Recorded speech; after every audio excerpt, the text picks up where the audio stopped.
Assalamualaikum warahmatullahi wabarakatuh. Assalatu wassalamu ala amja'il wal mursalin wa ala alihi wa sahbihi ajma'in. Amma ba'du. Selamat pagi, salam sejahtera untuk kita semua. Hadirin kaum muslimin wal muslimat. Mudah-mudahan Allah selalu memberkahi kita semua. Berjumpa kembali di channel Endang Taryon pada kajian Sabtu subuh 3 Syafar 1443 Hijriah atau bertepatan dengan tanggal 11 September 2021.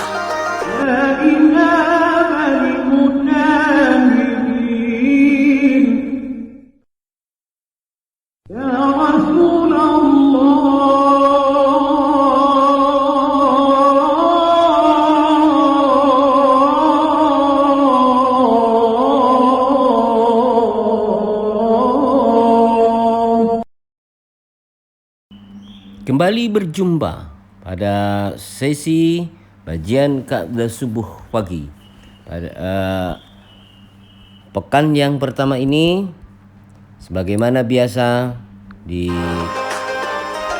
pekan yang kedua, mengetahui sebuah kajian tentang seputar rizki. Allah telah menjamin sesungguhnya kepada seluruh alam ini isi yang terdapat di jagat raya ini, menjamin bahwa Allah memberikan rezeki bagi semua makhluknya, termasuk binatang melata sekalipun. Mudah-mudahan kajian ini bermanfaat untuk kita semua, untuk selalu bersyukur, selalu bertawakal, selalu sabar, dan selalu menerima apa adanya tentang rezeki yang diberikan oleh Allah Subhanahu wa Ta'ala kepada kita semua. Ini ada beberapa yang hadir, alhamdulillah, pada pagi hari ini telah diberikan kesehatan, kesempatan, dan kekuatan untuk memberikan atau mengkaji kajian pada Sabtu. Selamat mengikuti, semoga bermanfaat untuk kita semua. Terima kasih. Jangan lupa like, share, comment, and subscribe di channel Endang Taryon. Bismillahirrahmanirrahim. Alhamdulillah. Alhamdulillahilladzi la yansa man dzakara. Alhamdulillahilladzi la yudayyi'u man syakara. Alhamdulillahilladzi يجزي به الإحسان إحسانا وبصبر نجاة وغفرانا أشهد أن لا إله إلا الله وأشهد أن محمدا عبده ورسوله اللهم صل على سيدنا محمد وعلى آله وصحبه ومن تبعهم إلى يوم الدين أما بعد. Bapak Ibu yang dimuliakan Allah Subhanahu wa Ta'ala, pada pagi hari ini kita masih diberikan kesempatan untuk bisa berkumpul kembali di tempat ini dalam situasi yang sehat walafiat, dalam situasi iman Islam.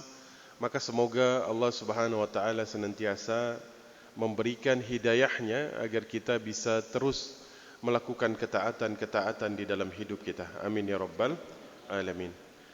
Jadi hari ini kita akan membahas tentang perkara rezeki yang sebenarnya dulu waktu kita bahas tentang rezeki ini menjadi penutup, ya.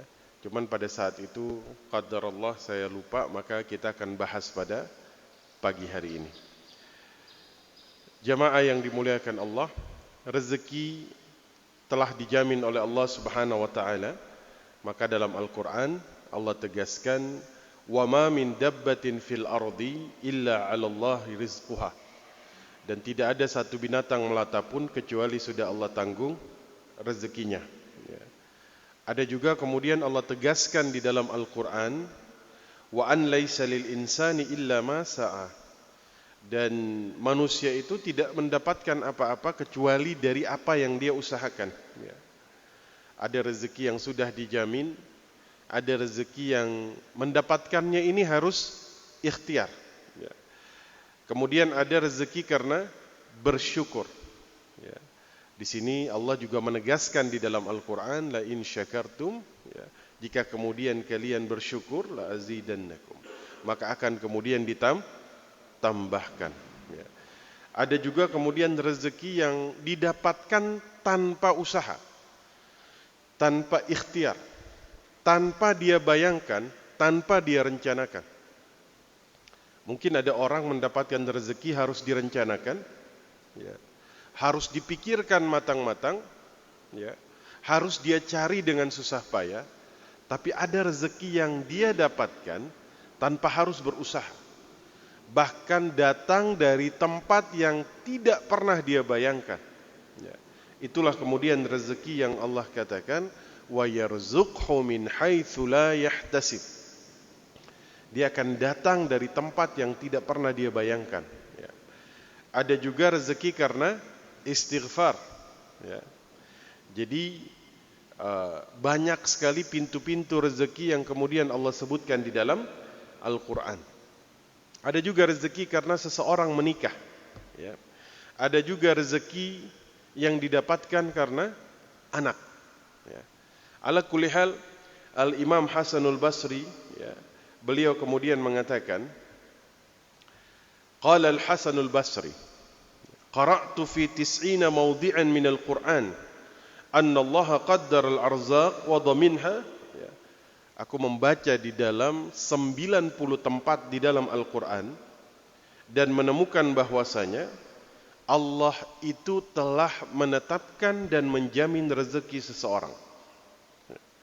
90 tempat. Ya. Tapi aku kemudian membaca dalam satu ayat. Ketika kemudian di sini dikatakan asyaitanu ya'idukumul faqr. Syaitan menakut-nakuti kalian dengan kefakiran. Di dalam berapa ayat Bapak Ibu? Satu. Hanya satu saja. Kemudian beliau menemukan dalam 90 tempat bahwa Allah menjamin dan kemudian menetapkan rezeki bagi hambanya. Apa kata beliau? Manusia lebih percaya di 90 tempat di mana Allah menetapkan rezekinya, atau percaya di satu tempat ketika syaitan kemudian menakut-nakuti manusia dengan kefakiran? Manusia lebih yakin yang mana Bapak Ibu? Banyak yang justru percaya kepada satu perkataan syaitan di satu tempat daripada percaya kepada perkataan Allah di 90 tempat di dalam Al-Quran. Kata Imam Hasanul Basri, syaitan menakut-nakuti manusia dengan kefakiran, sehingga mereka takut menjadi fakir dan kemudian mereka melanggar apa yang kemudian sudah ditetapkan oleh Allah. Orang yang korupsi ini kira-kira orang yang kaya atau orang yang fakir? Kira-kira nih Pak. Orang korupsi orang yang kaya atau fakir? Kaya. Kenapa kemudian dia melakukan itu? Karena terus merasa kurang. Padahal bisa jadi mobilnya sudah ada 4 atau 5 gitu ya. 10 bahkan.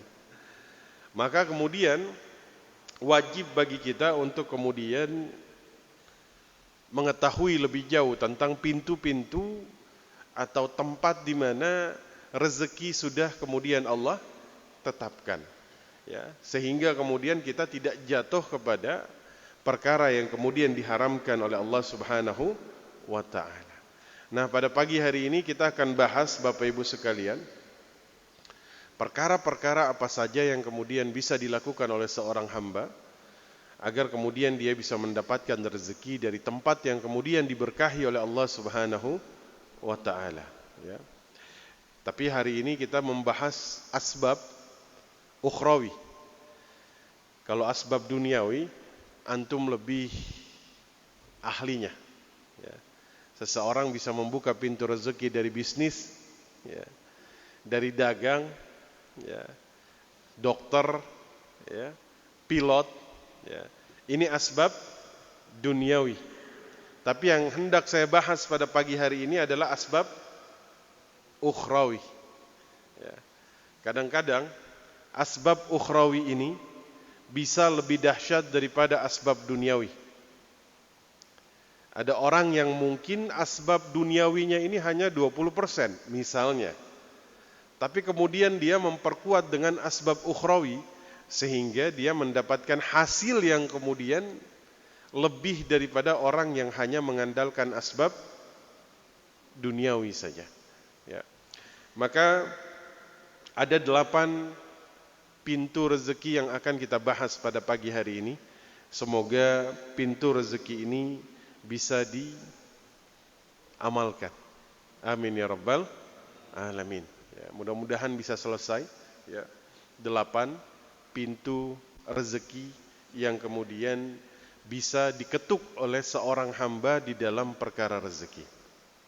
Nah, yang pertama, apa pintu rezeki yang seharusnya dimasuki oleh seorang hamba ketika dia mencari rezeki yang kemudian sudah Allah tetapkan?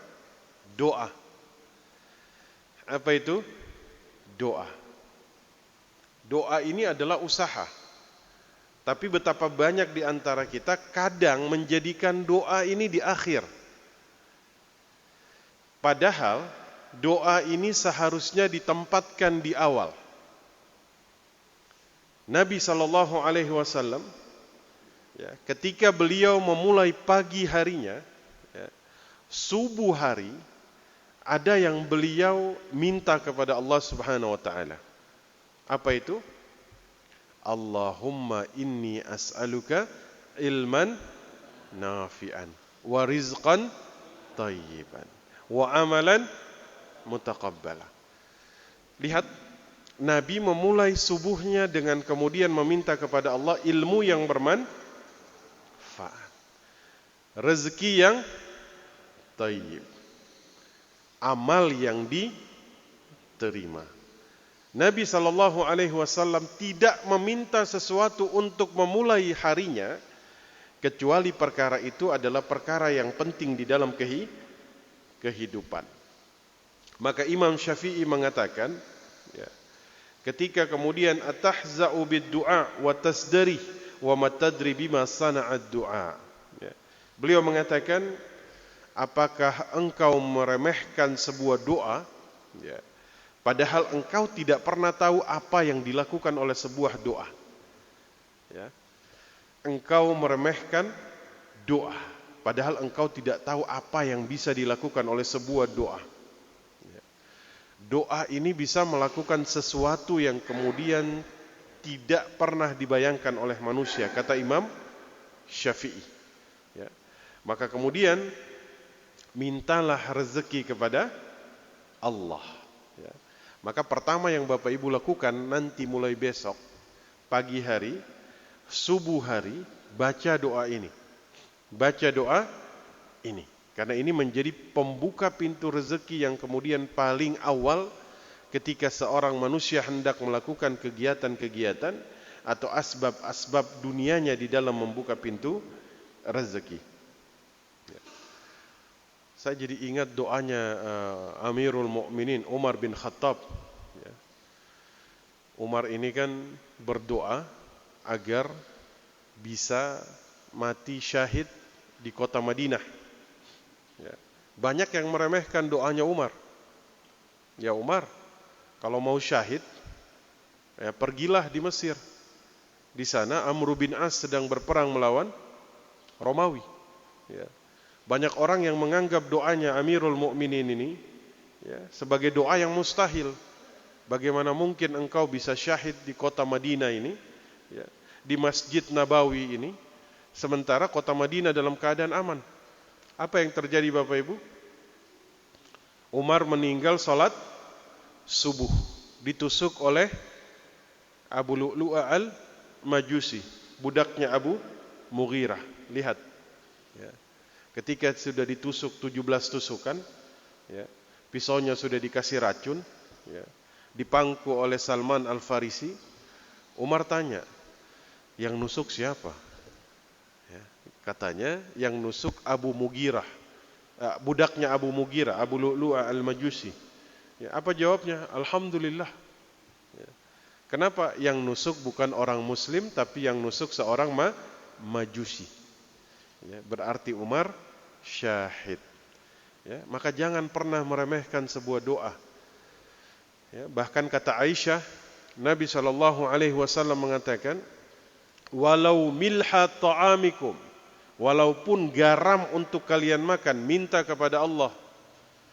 Ini sebagai sebuah permisalan bahwa untuk yang paling kecil saja minta kepada Allah.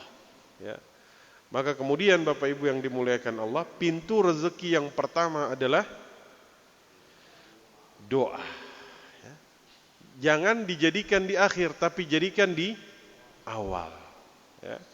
Mulai sekarang setiap subuh baca Allahumma inni as'aluka ilman nafi'an wa rizqan tayyiban wa amalan mutaqabbala. Ini perkara yang mudah, tapi iblis tidak ingin manusia mendapatkan kemudahan, ya, maka kemudian dia alihkan manusia untuk kemudian teralihkan dari perkara-perkara seperti ini. Nah, yang kedua Bapak Ibu sekalian, berdasarkan surat Nuh. Surat Nuh ini surat yang dibacakan oleh Imam Hasanul Basri. Ya, ketika kemudian orang datang meminta nasihat atas perkara-perkara rezeki yang kemudian mereka hadapi. Faqultu astaghfiru rabbakum innahu kana ghaffara. Ya, di sini kemudian Allah katakan, mohonlah ampun kepada Tuhanmu, sesungguhnya Allah ini adalah Maha Pengampun. Ya. Kemudian Allah katakan, yursilis samaa alaikum midrara. Maka kemudian Allah akan mengirimkan hujan kepada kalian dengan hujan yang sangat lebat. Ya. Wa yumdidkum bi amwalin wa banin wa yaj'al lakum jannatin wa yaj'al lakum anhara. Allah akan memperbanyak anak dan kemudian harta bagi kalian.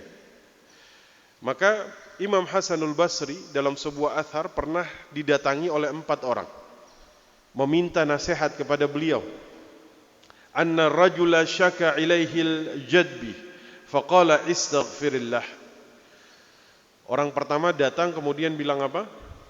Dia mengeluh kepada Imam Hasanul Basri tentang kondisi paceklik yang kemudian sedang terjadi. Apa jawab beliau? Istighfarlah. Ya. Kemudian wasyaka ilaihil akhar. Orang yang kedua kemudian datang, ya, mengeluh tentang al-faqr, kefakiran yang ada di dalam kehidupannya. Apa jawab Imam Hasanul Basri? Istaghfirillah. Beristighfarlah kepada Allah. Wasyaka ilaihil akhar jaffaf bustanihi faqala istaghfirillah. Orang ketiga datang mengeluh, ya, kebunnya ini tidak panen-panen. Apa jawab Tuan Imam? Istighfar. Ya. Wasyaka ilaihil akhar adamal waladi faqala istaghfirillah. Orang keempat datang dalam kondisi tidak punya anak. Apa jawab beliau? Istighfar. Barulah kemudian setiap jawaban yang beliau berikan, beliau akan bacakan surat Nuh yang tadi kita bacakan. Ya. Maka Bapak Ibu yang dimuliakan Allah, ini adalah sebuah hal yang sangat luar biasa. Istighfar ini artinya meminta maghfirah. Meminta apa? Maghfirah. Ya.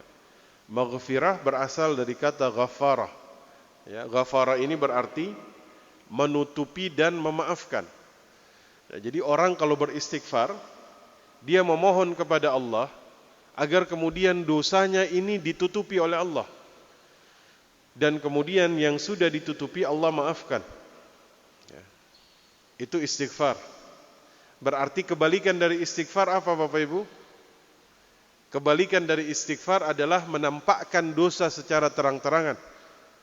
Kalau istighfar minta kepada Allah agar dosa kita itu Allah tutupi dan Allah ampuni. Berarti kebalikan dari istighfar adalah menampakkan dosa secara terang-terangan. Maka hati-hati bagi seseorang yang kemudian berbuat maksiat dan dia tunjukkan maksiatnya secara terang-terangan. Ya. Ini sangat berbahaya sekali. Semua dosa dimaafkan kata Nabi, kecuali dosa yang dilakukan terang-terangan, dia tampakkan kepada manusia yang lain. Ini adalah dosa. Bayangkan Bapak Ibu, zaman sekarang,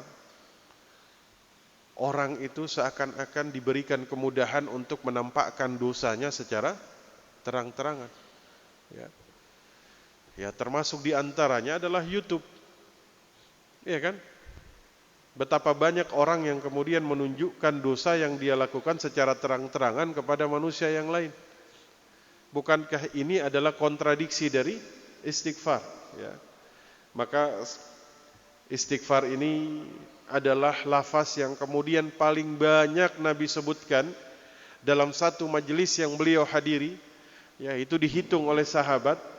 Beliau bisa kemudian beristighfar lebih dari 70 kali, bahkan 100 kali. Ya. Dari sini kita belajar, istighfar ini dilakukan tidak harus kita melakukan dosa.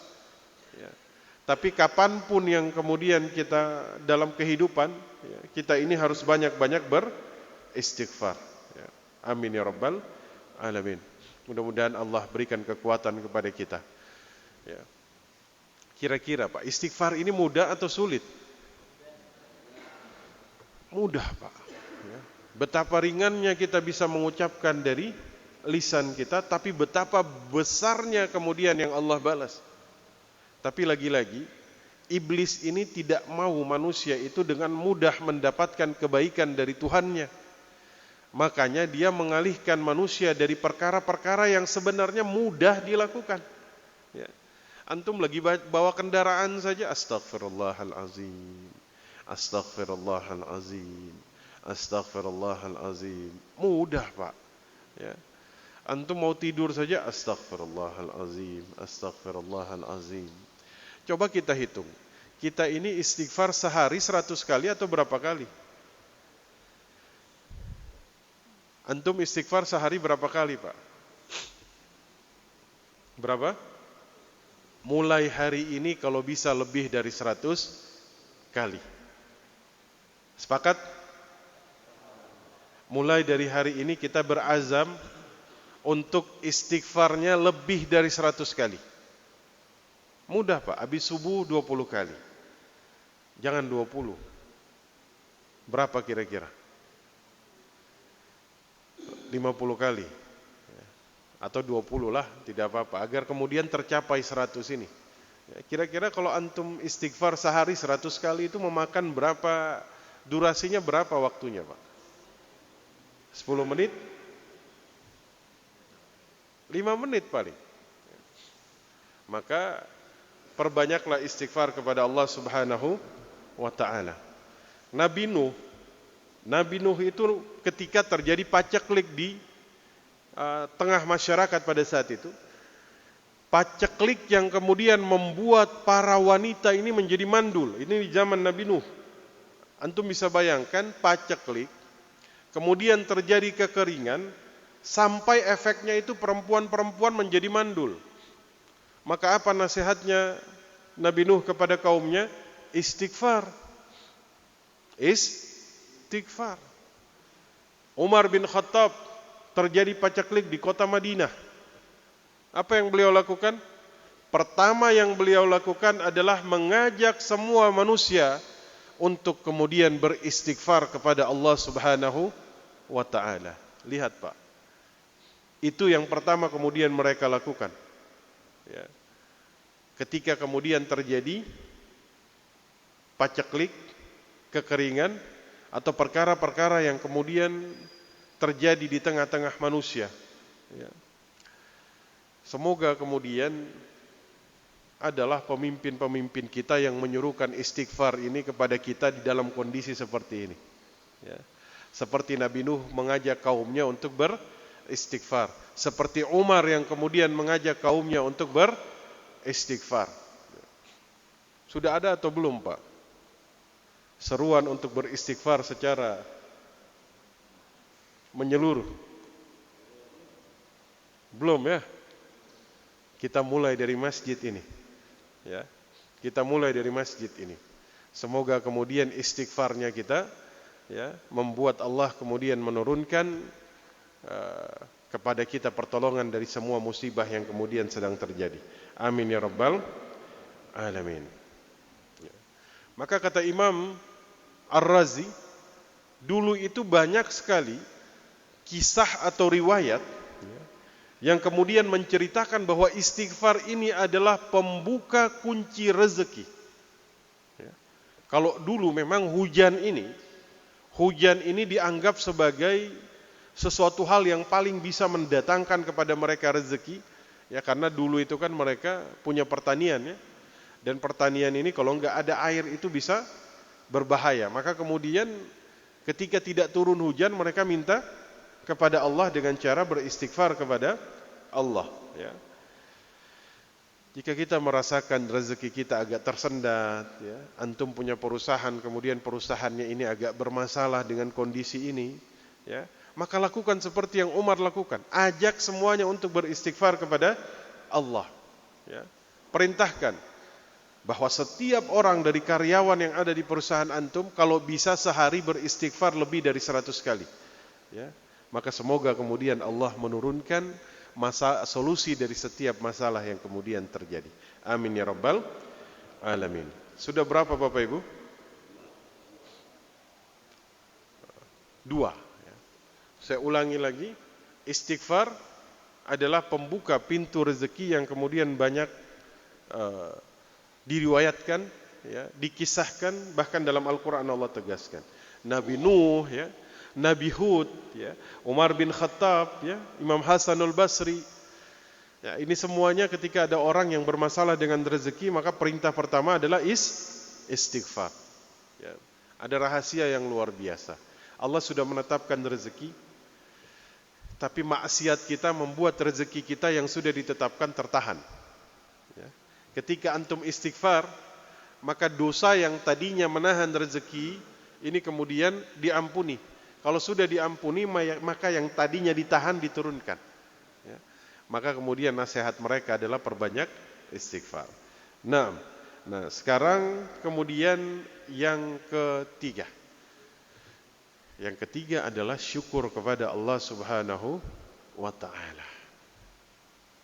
Bersyukur. Nah, banyak orang gagal di dalam bab syukur ini.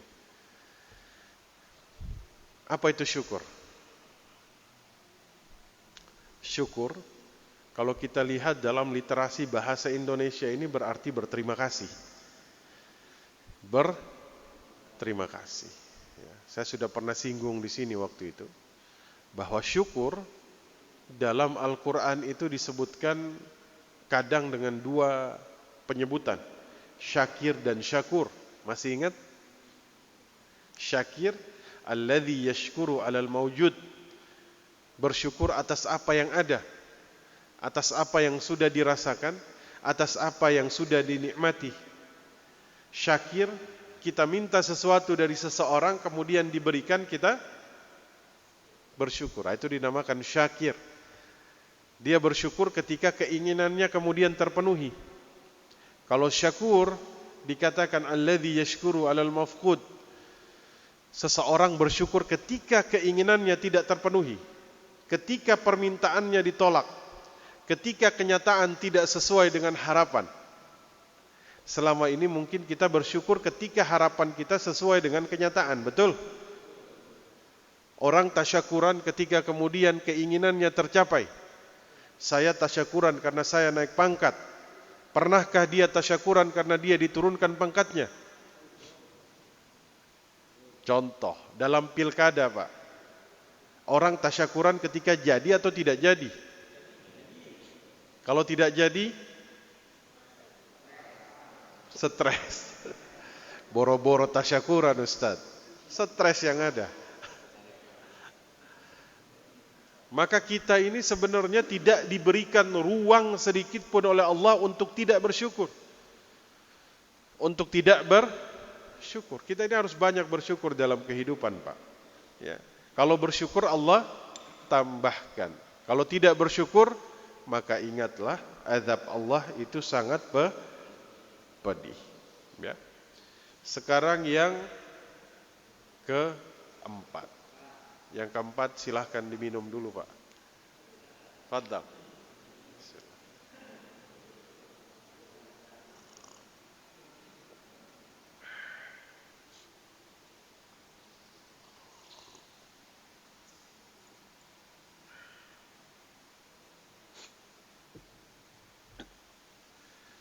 Saya ini kayak punya alergi Pak. Kalau kena debu, itu langsung hidungnya tersumbat. Tadi pagi, di mobil itu ada sajadah, ternyata mungkin banyak debunya. Kena sedikit langsung, hidung saya tersumbat langsung. Alhamdulillah, kita bersyukur. Amin. Sekarang yang keempat. Nah, yang keempat ini luar biasa Bapak Ibu. Tadi saya sampaikan di awal, ada rezeki yang harus dibuka dengan cara ikhtiar. Ada rezeki yang harus dibuka dengan cara asbab-asbab duniawinya harus dia lakukan. Ada rezeki yang bisa didapatkan tanpa dia pikirkan, tanpa dia rencanakan, tanpa dia bayangkan, rezeki ini datang sendiri. Apa itu? Takwa. Takwa. Antum bayangkan, ketakwaan ini bisa membuat seseorang itu didatangi rezeki dengan cara yang paling hina. Sementara orang lain itu mendatangi rezeki dengan menghinakan dirinya. Ada orang-orang yang kemudian didatangi oleh rezeki dengan cara yang paling hina. Kenapa? Karena ketakwaannya.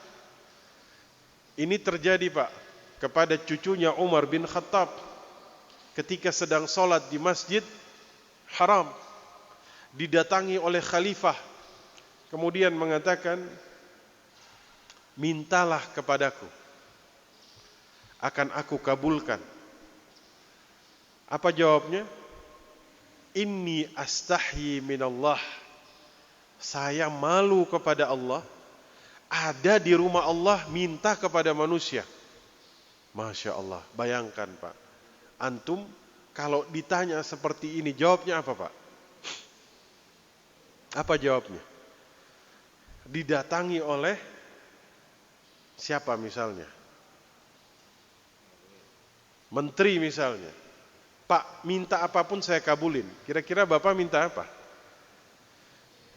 Sepeda.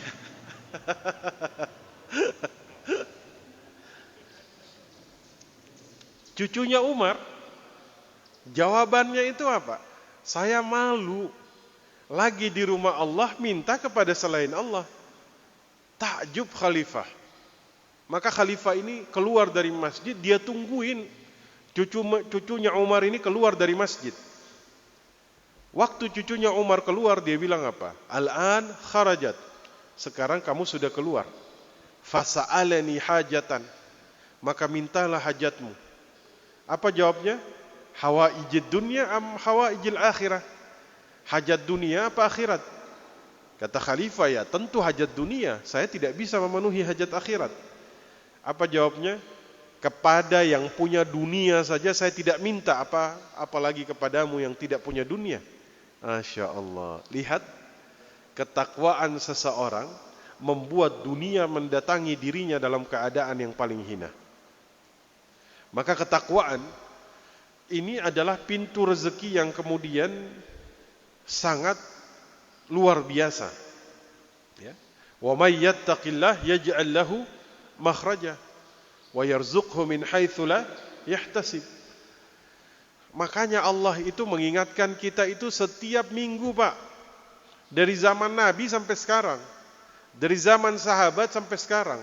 Setiap Jumat wasiat takwa ini terus-menerus disampaikan agar manusia itu tahu bahwa setiap jalan keluar dari permasalahan hidup yang kemudian dia hadapi itu ada di dalam bab takwa. Ini ada sebuah kisah nyata Pak. Takwa berarti kita taat perintah Allah, kemudian kita menjauhi larangannya. Ada seseorang dia mempraktekkan ini. Dia bilang begini, Ustadz, semenjak saya tahu bahwa takwa ini adalah pintu rezeki yang sangat luar biasa, maka mulai dari saat itu saya ini selalu menghindari yang namanya maksiat. Lebih-lebih ketika maksiat itu di depan mata, Ustadz. Begitu mudah saya lakukan, begitu gampang saya melakukan, saya tanamkan dalam diri sekuat-kuatnya bahwasanya ini adalah kontradiksi dari takwa. Maka semenjak itu dia bilang, setiap kali dia menghindari perkara yang haram, maka kemudian dia akan didatangi perkara yang halal dalam hal yang dia tuh nggak pernah membayangkan, Pak. Dia hindari yang ini, tiba-tiba yang datang lebih besar dari yang dia hindari. Paham? Maka dia mengatakan selama kemudian dia menghindari yang haram, dia menghindari yang diharamkan, maka semakin banyak perkara-perkara kebaikan datang di dalam hidupnya. Sementara yang terjadi, lebih banyak mendekati yang haram karena takut apa? Karena takut miskin. Ya. Karena takut kefakiran. Karena takut rezekinya berkurang. Maka mudah-mudahan bisa diamalkan ya. Suatu saat ketika Bapak Ibu berada dalam satu kondisi ketika ada kemaksiatan di depan mata, begitu mudahnya kita lakukan, begitu mudahnya dilakukan, begitu luasnya kesempatan. Pada saat itu ketika kita menghindari perkara tersebut, maka insya Allah rezeki yang tidak terduga, tidak terbayangkan akan mendatangi diri Bapak Ibu sekalian. Amin ya rabbal alamin. Nah, yang keberapa sekarang? 5. 5 menyambung silaturahim. Nah, ini juga sudah pernah saya singgung ya. Man ahabba an yubsata lahu fi rizqihi wa yunsa' lahu fi atharihi falyasil rahimah. Barang siapa yang ingin dipanjangkan usianya, diluaskan rezekinya, bertakwalah kepada Allah dan sambunglah silaturahim. Ada seseorang, Pak, ketika orang lain berdagang 1 minggu itu 7 hari, dia itu berdagang 1 minggu hanya 5 kali, Pak. Hanya 5 hari.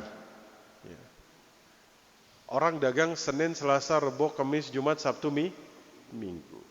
Dia dagang itu cuman 5 hari. Jumat dan Minggu dia tutup. Kenapa dia tutup? Dia bilang begini, Ustadz, Jumat dan Minggu waktunya saya silaturahim. Jadi dia punya daftar orang-orang yang sudah lama tidak pernah bertemu dengan dia.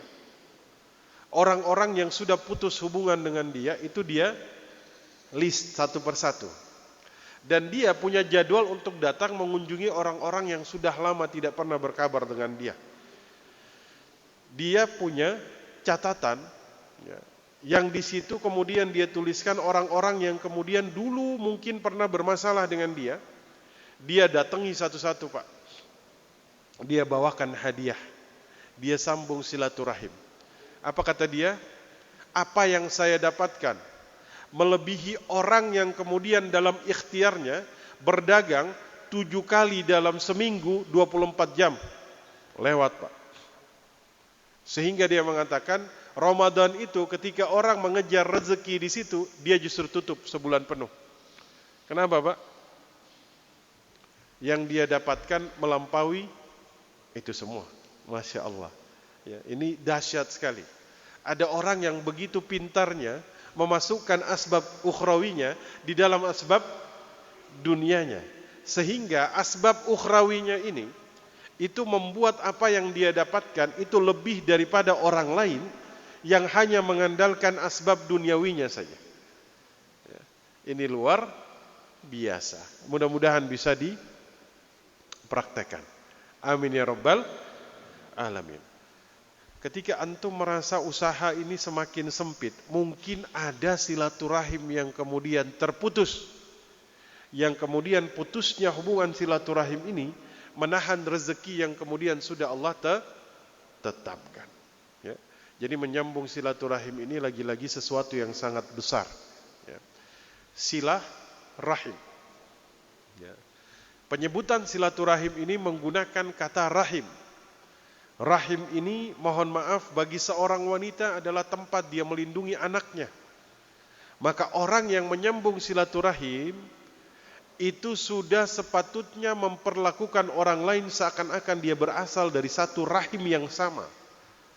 Yang tua menghargai yang muda karena seperti menghargai adiknya sendiri. Yang muda menghormati yang tua seperti menghormati kakaknya sendiri. Kalau hubungan di masjid ini sudah bisa mencapai tingkatan hubungan layaknya adik dan kakak-kakak yang adik yang berasal dari satu bapak ibu yang sama, maka insya Allah ya, Allah luaskan rezekinya, Allah panjangkan usianya. Amin ya rabbal alamin. Nah, jadi banyak orang yang sukses ya, karena kemudian dia melakukan perkara ini. Ya, dia menyambung silaturahim. Amin. Yang keberapa sekarang? Yang keenam. Baik. Maka Bapak Ibu yang dimuliakan Allah Subhanahu wa taala, ya, makna silaturahim ini luas, jangan dipersempit, ya. Kadang-kadang kita menyangka sudah bersilaturahim padahal belum. Ya. Saya pernah menyampaikan di sini bahwa Nabi sallallahu alaihi wasallam beliau pernah mengingatkan, ya. Laisal muwasil bil mukafi. Bukan silaturahim al mukafi. Apa itu al mukafi? Balas membalas. Orang kasih hadiah, dia balas kasih hadiah. Orang mengunjungi dia, dia balas mengunjungi. Ya.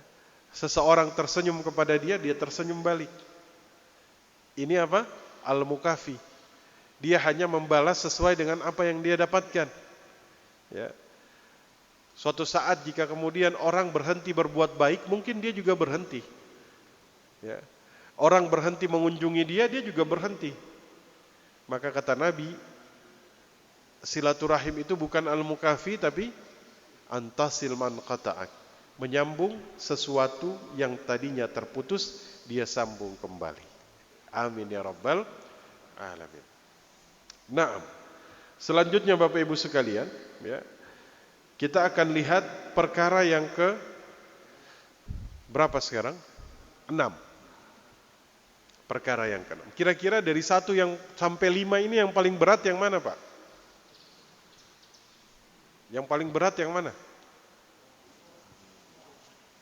Yang mana? Yang mana yang paling berat? Takwa? Takwa paling berat? Mudah-mudahan Allah mudahkan. Insyaallah. Amin. Sekarang yang ke-6. Ya. Ke-6 ini mudah, Pak. Tapi banyak orang tuh yang lalai.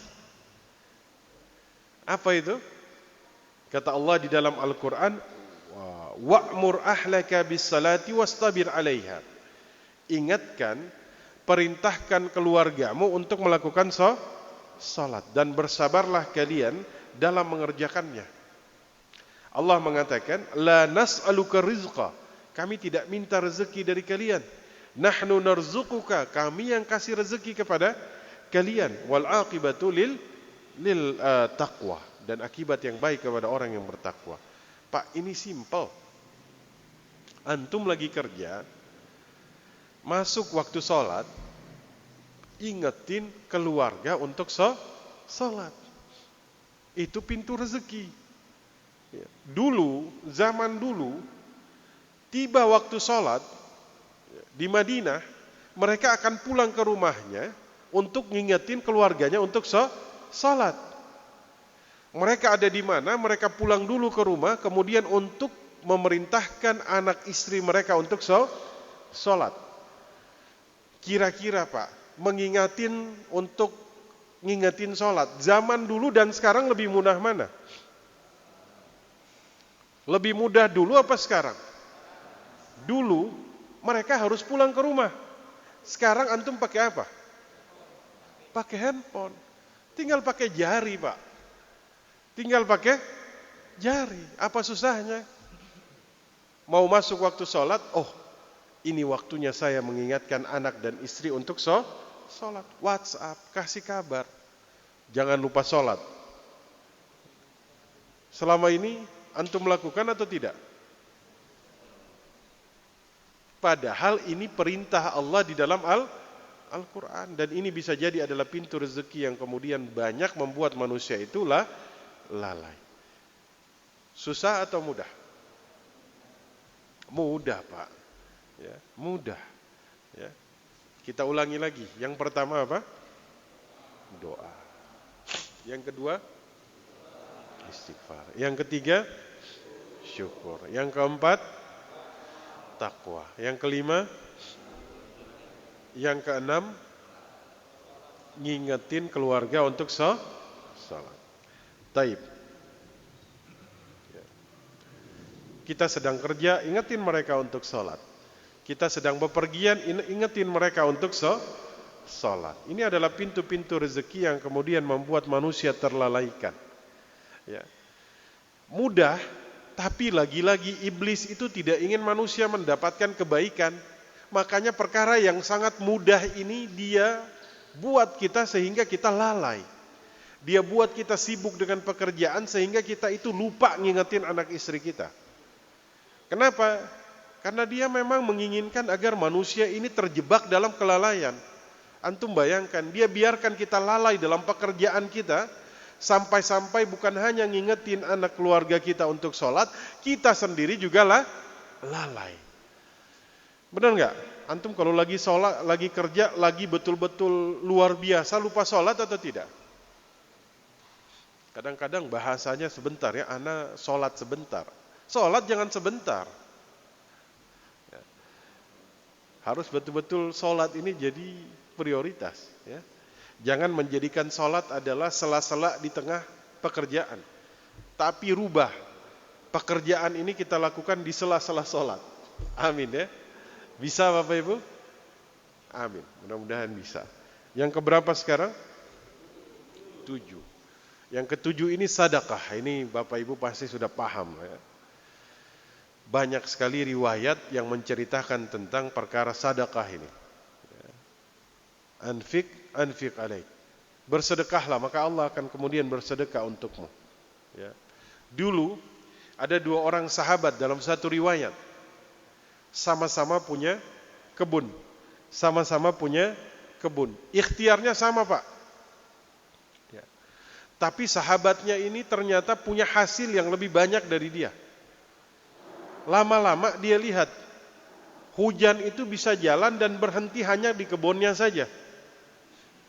Tapi tidak turun di kebun orang lain, Pak. Dia tanya, ternyata rahasianya apa? Hasilnya 1/3 untuk keluarganya, ya. 1/3 dia simpan, 1/3 dia sedekahkan. Masya Allah. Ya. Ini membuat kemudian Allah menurunkan apa yang lebih dari yang kemudian Allah turunkan kepada orang lain. Saya kira bab sedekah ini kalau kita bahas satu persatu sangat panjang ini.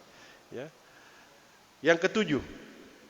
Ya. Sekarang yang ke-8. Sudah yang ke-8?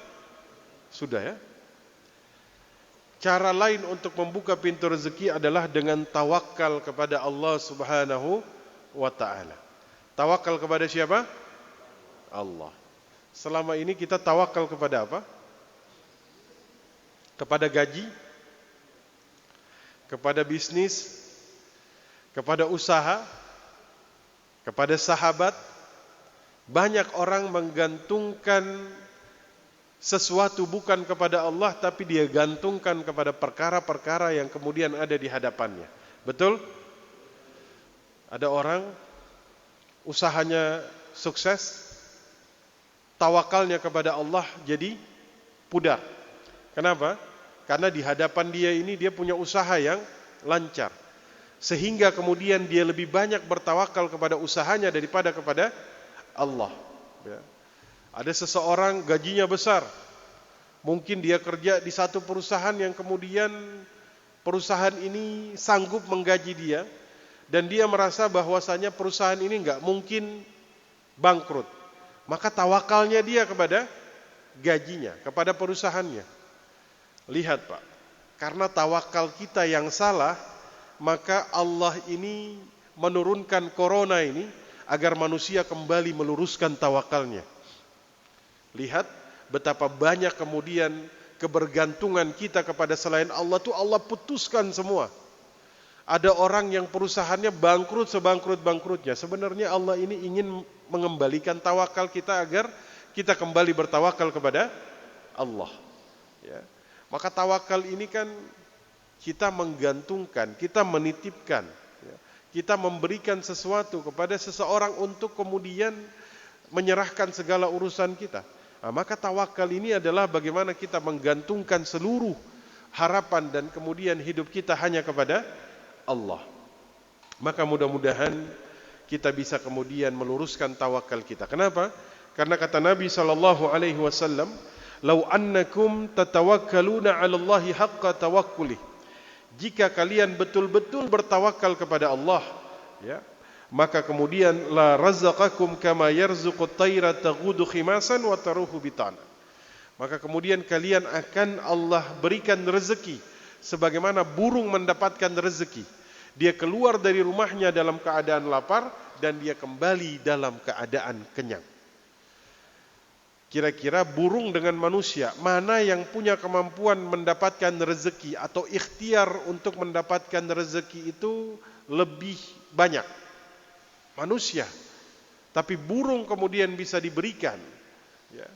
Maka kemudian kata Nabi SAW, jika kita benerin tawakal kita, insya Allah kita akan seperti burung yang keluar dalam keadaan lapar tapi pulang dalam keadaan kenyang.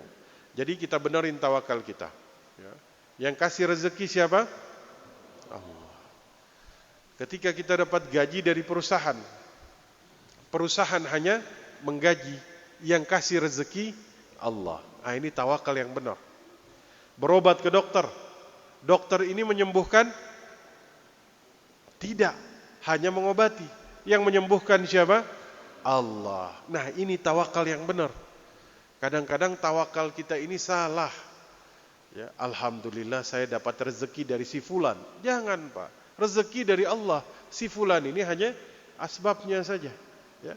Maka kita benerin tawakal kita agar kemudian kita dimudahkan dalam mencari rezeki. Amin ya rabbal alamin. Kata Al-Imam Ibn Rajab rahimahullah, beliau mengatakan, barang siapa mencari rezeki dengan tawakal yang benar, barang siapa cari rezeki dengan tawakal yang benar, ya, maka dia menempuh ikhtiar sedikit saja, maka dia akan mendapatkan rezeki yang banyak dari Allah Subhanahu wa taala. Barang siapa cari rezeki dengan tawakal yang benar, maka dia asbabnya sedikit, hasilnya banyak.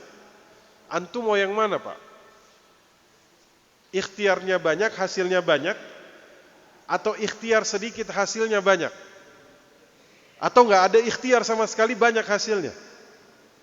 Kita pasti ingin ikhtiar yang sedikit, hasilnya banyak. Kalau kata Ibnu Rajab, benerin tawakalnya. Ya, semoga kemudian Allah memudahkan kita. Amin ya rabbal alamin. Saya lupa, ternyata ada 9, Pak. Yang terakhir adalah berhusnuzan kepada Allah Azza wa Jalla. Berhusnuzan. Manusia ini banyak salah ketika dia bersuuzon kepada Allah Subhanahu wa taala. Ya. Allah berfirman dalam hadis qudsi, qala Allah Azza wa Jalla, ana inda zanni 'abdi bi. Ya. Aku berdasarkan persangkaan hamba kepadaku. Jika dia bersangka baik, maka kebaikan baginya. Jika dia bersangka buruk, maka keburukan baginya. Ya. Maka semoga kemudian kita bisa meluruskan kembali persangkaan kita kepada Allah. Ya. Betapa banyak kenikmatan Allah berikan kepada kita tanpa kita minta.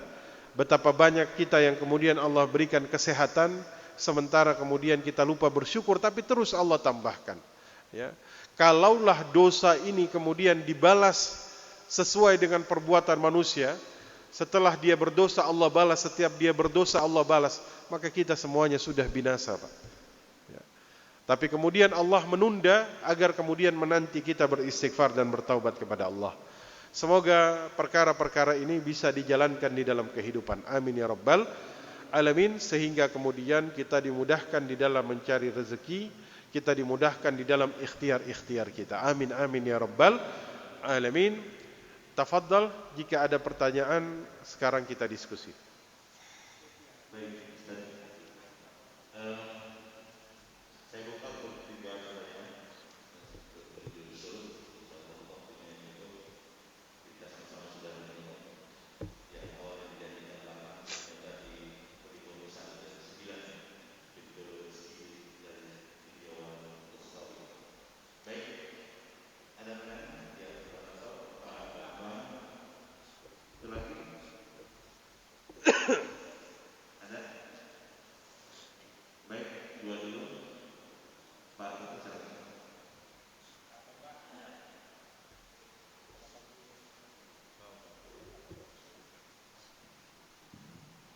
Bismillahirrahmanirrahim. Assalamualaikum warahmatullahi wabarakatuh. Waalaikumsalam. Tentang rezeki ini menarik Ustaz. Jadi semua orang pasti memburu rezeki.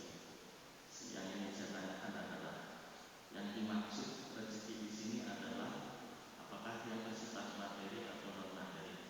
Kenapa? Karena tadi ada salah satu poin untuk menjemput rezeki adalah dengan bertakwa.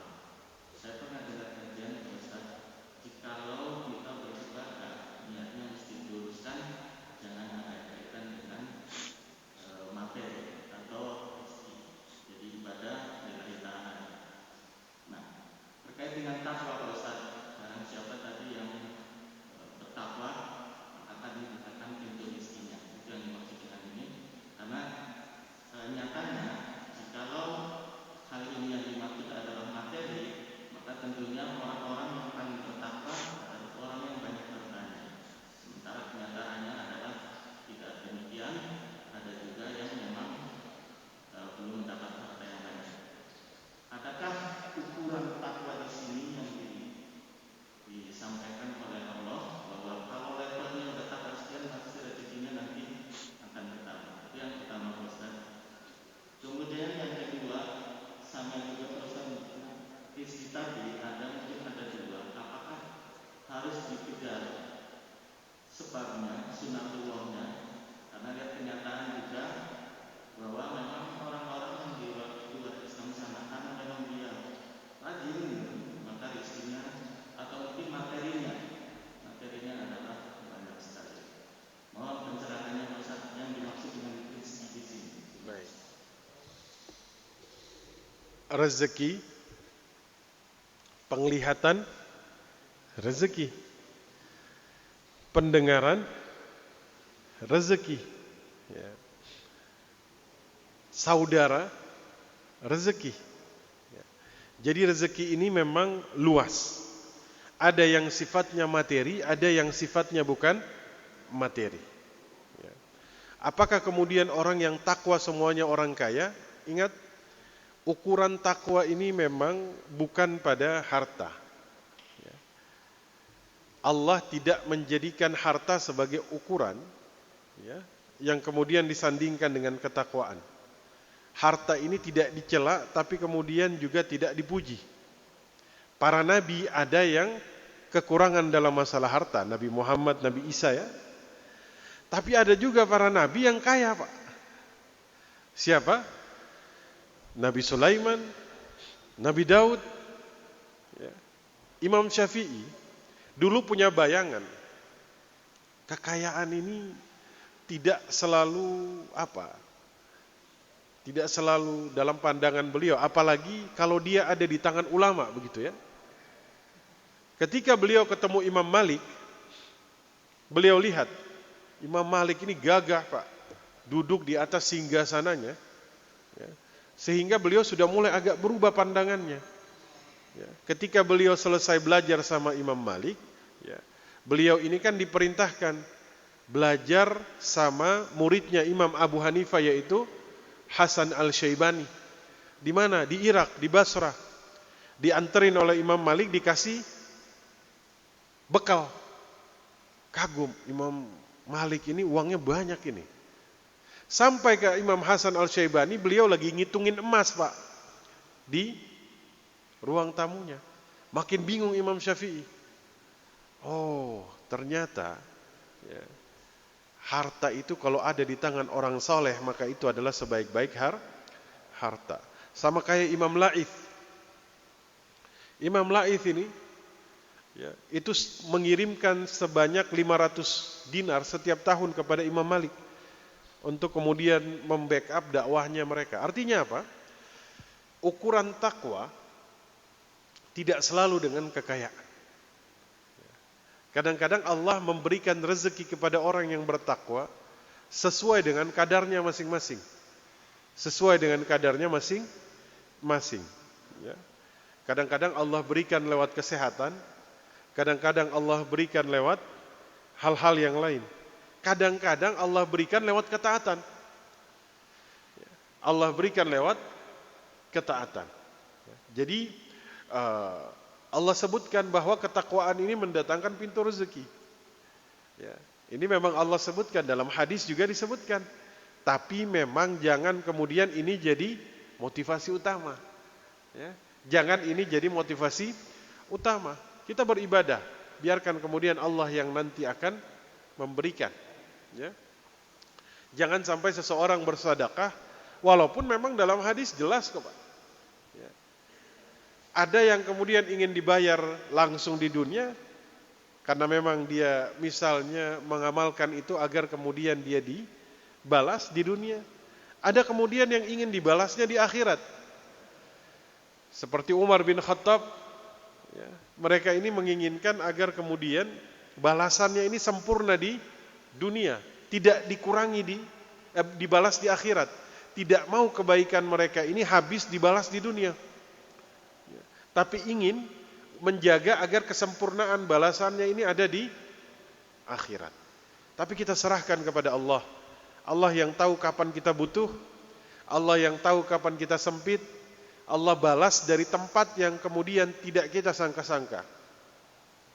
Ada yang Allah balas ketakwaannya dengan cara memberikan kesehatan. Ada yang Allah balas dengan harta. Tapi dengan hartanya harus dia habiskan untuk dapat kesehatan.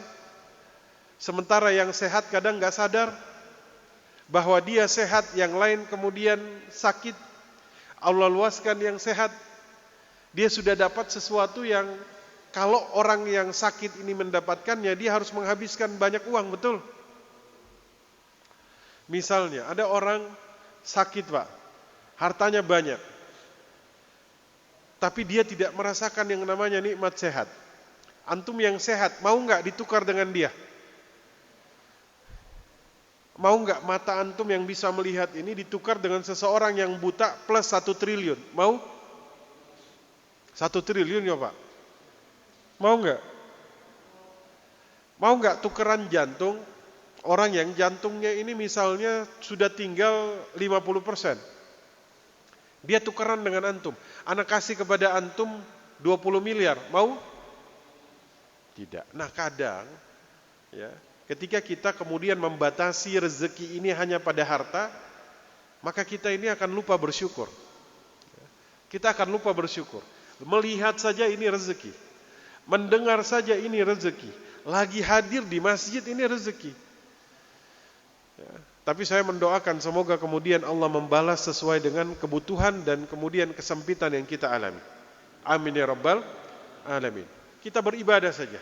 Allah yang maha kemudian mengetahui kesusahan dan kesempitan kita.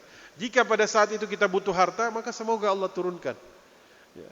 Jika kemudian pada saat ini Allah menurunkan dalam bentuk yang lain, alhamdulillah. Ya, seperti itu. Wallahu a'lam bishawab. Wallahu a'lam. Ya.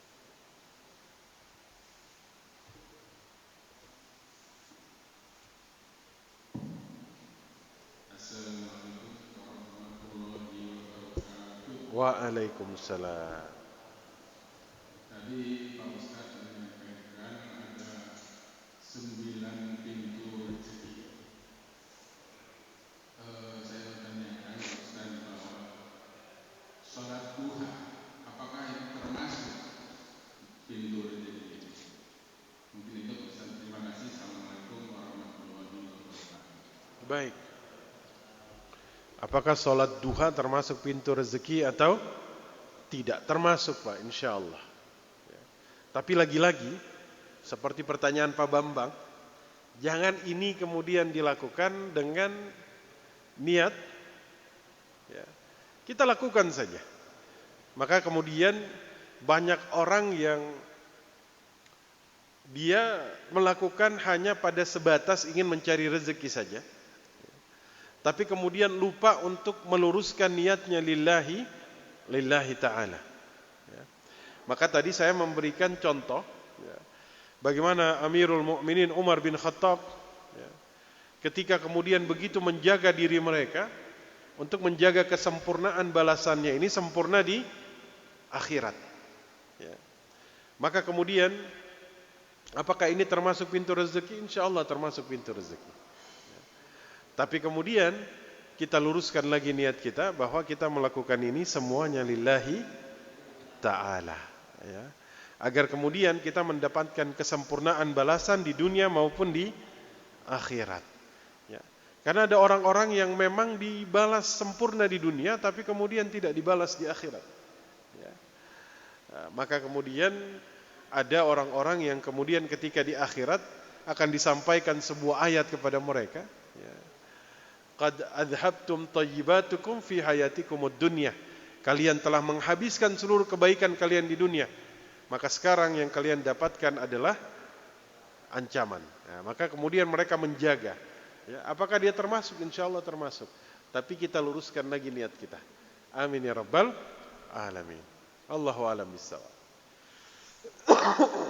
Baik, jazakallahu khairan buat pertanyaan dari jemaah sudah dijawab Ustaz.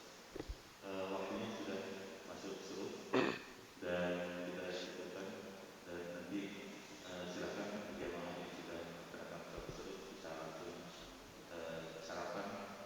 Jazakallah.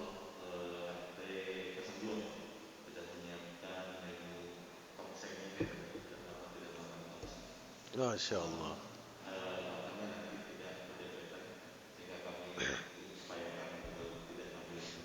Antum pagi-pagi makan kambing nih, ya. Baik, baik. Amin, amin.